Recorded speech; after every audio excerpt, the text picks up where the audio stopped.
وہ جوان جو ہی پروان چڑھا ان فوان شباب آیا تو اس کی پیشانی سجدے کے تقدس سے مالا مال ہو گئی، اس کی آنکھوں میں حیا اور شرم کے پہرے آ گئے، اس کے خیالوں میں پاکیزگی آ گئی، اس کی زندگی کے شب و روز نیکی کے ماحول میں بسر ہونے لگے، اس کی راتیں ذکر الہی میں، تلاوت کلام مجید میں اور دن یاد الہی میں روزے سے گزرنے لگے۔ وہ جوان جس کی جوانی اللہ کی عبادت میں گزری، کیونکہ جوانی اگر عبادت میں گزر گئی تو بڑھاپا تو پر نور ہے ہی ہے۔ سب سے مشکل مرحلہ زندگی کا جوانی کا ہے۔ شیطان زیادہ ورغلاتا ہے کسی شخص کو جب وہ جوانی کے مرحلوں سے گزر رہا ہوتا ہے۔ تو جس کی جوانی خیریت کے ساتھ گزر گئی اور اس نے اپنی جوانی کے تقدس کو محفوظ رکھ کے منزل تک پہنچا لیا، اپنی عصمت کے جوہر کی حفاظت کی، اپنی آبرو کو لٹنے نہیں دیا، اپنی آنکھوں کی شرم و حیا پر پہرے بٹھائے اور آنکھ کو برباد نہیں ہونے دیا اور اپنی زندگی کے تقدس کا پہرا دیا، تو جو جوان اپنی جوانی کو خیریت کے ساتھ گزار گیا۔ کسی نے کہا تھا نا، کتاب زیست کا ایک اور باب ختم ہوا، شباب ختم ہوا، ایک عذاب ختم ہوا۔ تو جوانی جس کی منزل تک پہنچ گئی خیریت کے ساتھ، عافیت کے سائے میں، مشکل تو بڑا ہے جوانی کو منزل تک لے جانا، خیریت کے ساتھ، داغدار نہ ہونے دینا، جوانی کے تقدس کو رسوا نہ ہونے دینا، عصمت کے جوہر پہ کالک نہ لگنے دینا، خواہشات کو غالب نہ آنے دینا۔ آسان کام تو نہیں ہے، مشکل کام ہے، لیکن اگر کوئی مشکل کاٹ گیا، جوانی کے تھوڑے سے ایام میں گزار گیا، اللہ اکبر۔ حضرت شیخ ختلی کہتے ہیں، داتا گنج بخش علی حجویری علیہ رحمہ کے مرشد ہیں، الدنیا یومن ولنا فیہا صومن۔ وہ کہتے ہیں دنیا ایک دن ہے، ہم روزہ رکھ کے گزار رہے۔ تو روزہ رکھ کے سارا دن گزر ہی جاتا ہے، دوپہر بھی آتی ہے گزر جاتی ہے، اور عصر کا وقت بھی آتا ہے گزر جاتا ہے، کھانے کا وقت بھی آتا ہے، چائے کا وقت بھی آتا ہے، سب کچھ ہوتا ہے لیکن گزر جاتا ہے، افطار تک بندہ پہنچ جاتا ہے۔ جس نے زندگی روزے کی طرح گزار دی، جس نے جوانی روزہ رکھ کے گزار دی، خواہشات کو بے قابو نہیں ہونے دیا، مشکل کام تھا لیکن اس نے مشکل کام کر دکھایا۔ اجر کتنا بڑا ہے، سنیے اللہ کے محبوب کی زبان سے سنیے۔ حضور نے ارشاد فرمایا جو سید ابو ہریرہ کے ذریعے سے ہمارے تک پہنچا، فرمایا قیامت کے دن جب سورج کا رخ سیدھا ہوگا، زمین تانبے کی ہوگی، لوگ پسینے میں شرابور ہوں گے، کوئی ٹخنوں تک پسینے میں، کوئی گھٹنوں تک، کوئی کمر تک، کسی کو پسینے کی لگام دی جائے گی، اور وہ پسینہ ایسے نہیں ہوگا جس طرح یہ پسینہ ہے، اتنا گرم ہوگا۔ ابن رجب حنبلی کہتے ہیں اس پسینے کا ایک قطرہ اگر احد پہاڑ پہ ڈال دیا جائے تو وہ پگھل جائے، اتنا گرم ہوگا، بدبودار اتنا ہوگا، ایک قطرہ دنیا پہ ڈال دیا جائے، انسان کیا جانوروں کے دماغ بھی پٹ جائے، اس پسینے میں لوگ شرابور ہوں گے۔ لیکن جس نے اپنی جوانی کو عافیت سے گزارا ہوگا، کل قیامت کے دن جب کوئی سایہ نہیں ہوگا، اللہ اس جوان پر اپنے عرش کا ٹھنڈا سایہ عطا فرمائے۔ وہ شخص جس کو کسی عورت نے دعوت گناہ دی اور وہ صاحب منصب تھی، صاحب جمال تھی، اور اس نے یہ کہہ کے یہ خواہش، یہ آرزو مسترد کر دی، انی خاف اللہ۔ اسی طرح کوئی عورت ہے تو اس نے اپنے تقدس کی حفاظت کی، اپنی آبرو پہ پہرا دیا اور کسی پیشکش کو ٹھکرا دیا، تو فرمایا قیامت کے دن جب کوئی سایہ نہیں ہوگا، اللہ اسے بھی اپنے عرش کا ٹھنڈا سایہ دے گا۔ کیسا سخت دن ہوگا، اور وہ کس اعزاز میں ہوگا، کس تکریم میں ہوگا۔ یہ تو 4 دن 10-20 سال ہیں، اور وہ 50,000 سال کا ایک دن۔ پھر اس کو اللہ کا شکر ادا کرنا ہوگا کہ اللہ تو نے کتنا کرم کیا میرے اوپر کہ میری جوانی خیریت اور عافیت سے گزری، اور آج اس کا تو کتنا بہتر صلہ مجھ کو دے دے۔ آج اللہ نے مجھے اور آپ کو فرصت دی ہے، یہ اٹھتے ہوئے جنازے، یہ پھیلی ہوئی قبریں، یہ ہم سے بچھڑتے ہوئے لوگ، یہ ہمارے لیے ایک پیغام ہے، ایک میسج ہے ہمارے نام، یہ ہمارے لیے عبرت ہے۔ آج وہ جا رہے ہیں تو ہمیں بتا کے جا رہے ہیں کہ صاحب ہم جا رہے ہیں، ہمارے پیچھے تم بھی آ رہے ہیں۔ اور یہ بات ذہن میں رکھیے، دنیا پر آنے کی ایک ترتیب ہے، دنیا پر جانے کی وہ لازمی ترتیب نہیں ہے۔ پہلے دادا آتا ہے، پھر باپ آتا ہے، پھر بیٹا آتا ہے، پھر اس کے بعد بچے آتے ہیں۔ ایسے کبھی نہیں ہوا کہ باپ سے پہلے اولاد آ گئی ہو۔ دنیا پر آنے کی یہ ترتیب ہے اور یہ طے شدہ منظم ترتیب ہے، لیکن دنیا سے جانے کی یہ ترتیب نہیں ہے کہ پہلے باپ جائے پھر ہی اولاد جائے گی۔ بسا اوقات بوڑھے باپ کو جوان بیٹے کی میت کو کندھا دینا پڑ جاتا ہے۔ تو یہ دنیا سے کب کوئی جا سکتا ہے مجھے اور آپ کو نہیں پتہ، یہ امر مخفی رکھا گیا ہے اس لیے تاکہ ہم ہر لحظہ موت کے لیے تیار رہیں۔ موت کے لیے تیاری یہی ہے کہ ہم توبہ کی دہلیز پہ کھڑے رہیں، اپنے مالک کے حضور رجوع کرتے رہیں، اچھے اعمال کا ذخیرہ کریں، اور کسی کے حق ہمارے ذمہ پر نہ ہو کہ ہم قیامت کے دن جو ہے وہ پچھتائیں۔ کسی نے اگر کسی کا حق غصب کیا صرف 3 پیسوں کے عوض کے اندر، قیامت کے اندر یہ کرنسی تو ہمارے ساتھ ہوگی نہیں، یہ تو ہم یہی چھوڑ دیں گے، یہ مال، یہ دولت، یہ بینک بیلنس یہی چھوڑ کے چلے جائیں گے، یہ تو کفن بھی میلا نہیں ہونے دیں گے کہ بانٹ لیں گے۔ جاندی واری ڈرونا بنے ہوتے ہاتھ نہ لاندے ڈر دے، جنہ لئی تو پاپ کمائے اج کتھے نہیں تیرے کر دے۔ وہ تو کفن بھی میلا نہیں ہوں گے دیں گے، بانٹ لیں گے۔ تو آخرت میں سکہ رائج الوقت عمل ہوگا، تو پھر عمل لیے جائیں گے۔ تو جس نے کسی کا 1 ٹگا مارا ہوگا، 3 پیسے مارے ہوں گے، اس کے بدلے میں 700 نمازیں جو باجماعت پڑھی گئی ہیں وہ لے لی جائیں گے، اور جو لوگوں کے پلاٹ ہڑپ کر گئے ہیں، رشوتیں، زیادتیاں، جور و ظلم اور لوگوں کے ساتھ زیادتیاں اور لوگوں کا مال ہتھیانا، خون نچوڑنا، اذیتیں دینا، تو کس طرح وہ قیامت کے دن عہدہ برا ہو سکیں گے؟ تو آج اللہ کی رحمت کے در کشادہ ہیں اور اس کی رحمتیں آواز دے رہی ہیں، آجو پلٹ کے میری رحمت کے دروازے کھلے۔ اللہ اکبر۔ یا ایھا الانسان ما غرک بربک الکریم، اے انسان پلٹ کے آ جاتے، رب بڑا ہی کریم ہے۔ مجھے بتاؤ، یوں بھی کوئی آواز دیتا ہے، یوں بھی کوئی پکارتا ہے؟ بھاگے ہوئے مجرم کا تعاقب کیا جاتا ہے، کبھی یوں بھی پیار سے اس کو بلایا جاتا ہے، لیکن 70 ماؤں سے زیادہ پیار کرنے والا رب پکار کے کہہ رہا، او بھاگنے والے آجا پلٹ کے، تیرے رب کا دروازہ کھلا ہوا ہے۔ وہ یہ نہیں دیکھے گا تو نے جرم کتنے کیے، وہ یہ دیکھے گا تو پلٹ کے آئے گا، آ گئے، اور وہ تیرے گناہ نہیں دیکھے گا، تیرے آنے کو دیکھ کے تیرے گناہوں کو بدل کے نیکیوں میں تبدیل کر دے۔ جتنا بڑا گناہگار ہے اتنا بڑا نیکوکار بن جائے۔ آ تو صحیح، آنا تو نے ہے ہی، پھر جو کفن میں منہ چھپا کے آتا پھرے گا، پھر جو تجھے لوگ اٹھا کے لائیں گے۔ اچھا نہیں ہے کہ اپنے قدموں سے خود ہی چل کے آ جا، آج کھلے منہ آ جا، اس کی رحمتیں تیرے استقبال کرنے کے لیے منتظر ہیں۔ آج وہ آواز دے کے کہہ رہا ہے، آجا میری رحمتیں تیری منتظر۔ ما غرک بربک الکریم، تجھے کریم رب سے کس نے مغرور کر دیا؟ تکبر میں، رعونت میں مبتلا ہو گیا، تو اپنے مالک کی دہلیز کو چھوڑ گیا۔ آجا پلٹ کے، وہ کریم تجھے بلا رہا ہے، اور دیکھ اس کا رشتہ کتنا گوڑا ہے۔ اللہ ذی خالق کا، اس نے تجھے پیدا کیا ہے، وہ تیرا خالق لگتا ہے۔ اللہ اکبر۔ یعنی وہ تجھے بلا رہا ہے جس کا تیرا رشتہ اتنا گہرا ہے کہ وہ تیرا خالق لگتا ہے۔ ماں کو جو اولاد سے پیار ہے، دنیا کے کسی ترازو پہ وہ پیار تولا جا سکتا ہے؟ ماں کی محبت کا کہیں وزن ہو سکتا ہے؟ آج کل یہ آپ کے بھی تھوڑا سا آگے گزریں تو اتنے بڑے ترازو گاڑ دیے گئے ہیں جہاں پورا کنٹینر تول لیا جاتا ہے۔ تو میں دوستوں کو کہتا ہوں کہ آج اتنے بڑے بڑے ترازو ایجاد ہو گئے ہیں کہ جہاں کنٹینر توڑ لیے جاتے ہیں، پہاڑ توڑ لیے جاتے ہیں آج جدید دنیا کے اندر، لیکن کوئی ترازو ایسا آج تک ایجاد نہیں ہوا جس پر ماں کے پیار کو بھی تولا جا سکے۔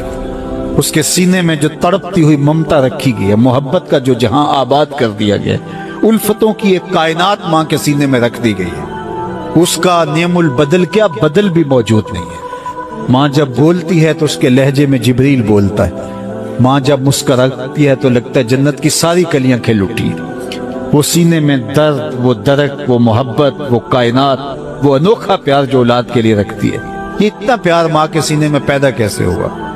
تو آپ کے پاس ایک ہی جواب ہوگا، اس لیے کہ ماں نے اولاد کو جنم دیا ہے۔ تو میں یہاں آپ کی توجہ چاہوں گا، جس ماں نے اولاد کو جنم دیا ہے وہ اتنا پیار کرتی ہے، تو جس رب نے خلق کیا ہے وہ کتنا پیار کرتا ہو۔ میں آپ کی توجہ چاہوں گا، مجھے اور کوئی نہیں چاہیے، صرف توجہ چاہیے گا۔ صرف نظارے کے لیے جنبش مژگاں بھی بھار ہے، نرگس کی آنکھ سے تجھے دیکھا کرے کوئی۔ تو میری آرزو یہ ہے کہ آپ کی تمام تر توجہ میری جانب مبذول ہوں۔ تھوڑے وقت میں جس شدت کی گرمی میں آپ بیٹھے ہیں، مجھے اس کا احساس ہے، تو میں چاہوں گا کہ چند باتیں آپ تک پہنچ جائے۔ تو جو ماں اتنا پیار کرتی ہے وہ اس لیے کہ ماں نے جنم دیا ہے، تو جس نے جنم دیا ہے وہ اتنا پیار کرتی ہے، تو جس رب نے خلق کیا ہے وہ کتنا پیار ہے۔ تو ماں کی دہلیز چھوڑ کے بیٹا بھاگ جائے تو ماں آواز دیتی نا، پتر کہاں بھاگ رہا ہے، آجا پلٹ کے، اتنی ٹھنڈی چھاؤں کہیں نہیں ملے گی، اتنا پیار تجھے کہیں سے نہیں مل سکتا، آجا پلٹ کے۔ مائیں تو مائیں ہوتی ہیں، اور اولاد کے لیے ان کے سینے میں جو تڑپتی ہوئی ممتا ہوتی ہے، اور پیار کا جو ایک آباد جہاں ہوتا ہے وہ ایک الگ ہی کائنات ہے، وہ ایک الگ ہی جہاں ہے۔ وہ کہتے ہیں نا کہ کسی نے کہا کہ میں تو تیرے سے تب راضی ہوں گی کہ تو اپنی ماں کا کلیجہ نکال کے لائے گا، تو وہ بدمست عاشق اپنی ماں کی آرزو، اپنی محبوبہ کی آرزو کو پورا کرنے کے لیے اس عمل سے بھی گزر گیا اور ماں کا کلیجہ چیرا، اور تشتری میں رکھ کے اپنی محبوبہ کے لیے اس کا کلیجہ لا رہا تھا، تو راستے میں ٹھوکر لگی تو ماں کے کلیجے سے آواز آئی کہ پتر سٹ نہیں لگی۔ یہ ماں کے پیار کا روپ ہے، یہ ماں کی محبت کے بکھرے ہوئے رنگ ہیں، یہ چھلکتا ہوا اجالا اور نور اور روشنی ہے۔ ماں اتنا پیار کرتی ہے، اللہ اکبر۔ تو ماں کو اتنا پیار اس لیے ہے کہ اس نے جنم دیا اور رب نے تو خلق کیا دست قدرت سے۔ تو ماں کی دہلیز چھوڑ کے بچہ بھاگ جائے تو ماں کہتی ہے پتر آجا واپس پلٹ کے، اور جب بیٹا پلٹ کے آتا ہے تو ماں سب بھول جاتی ہے کہ اس نے کیا کیا تھا۔ تو جو 70 ماؤں سے زیادہ پیار کرتا ہے اس کی بھی آوازیں آ رہی ہیں، لا تقنطوا من رحمت اللہ، آجا پلٹ کے میری رحمت سے نا امید نہ ہونا، میں یہ نہیں دیکھوں گا تو مجرم کتنا بڑا ہے، میں یہ دیکھوں گا تو میری دہلیز سے پلٹ کے آ گیا ہے۔ تو اس کی رحمتیں بندے کو پکار رہی۔ تو یہ اٹھتے ہوئے جنازے، یہ پھیلی ہوئی قبریں، اور یہ ہم سے بچھڑتے ہوئے ہمارے احباب، دوست، بھائی، عزیز، یہ ہمیں بتاتے ہیں کہ میاں اس زندگی سے، زندگی کا متعین سفر کاٹ کر کے تم بالآخر اللہ کے حضور پلٹ کے آنے والے ہو۔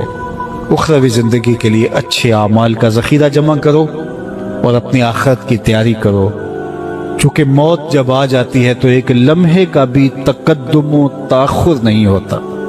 موت ایک کٹل طے شدہ امر واقعی اور حقیقت واقعہ ہے، بہر صورت اس نے آ کے رہنا ہے، بلکہ اللہ تعالیٰ جل شانہ نے اس کو اچانک رکھ کر کے ہمیں ہر وقت مستعد اور فعال رہنے کی ترغیب دی کہ تاکہ ہم ہر لحظہ، ہر ساتھ اپنے آپ کو آمادہ رکھیں، کسی وقت بھی بلاوا آ سکتا ہے اور ہم موت کی اس گاڑی میں سوار ہو سکتے ہیں۔ اللہ اکبر۔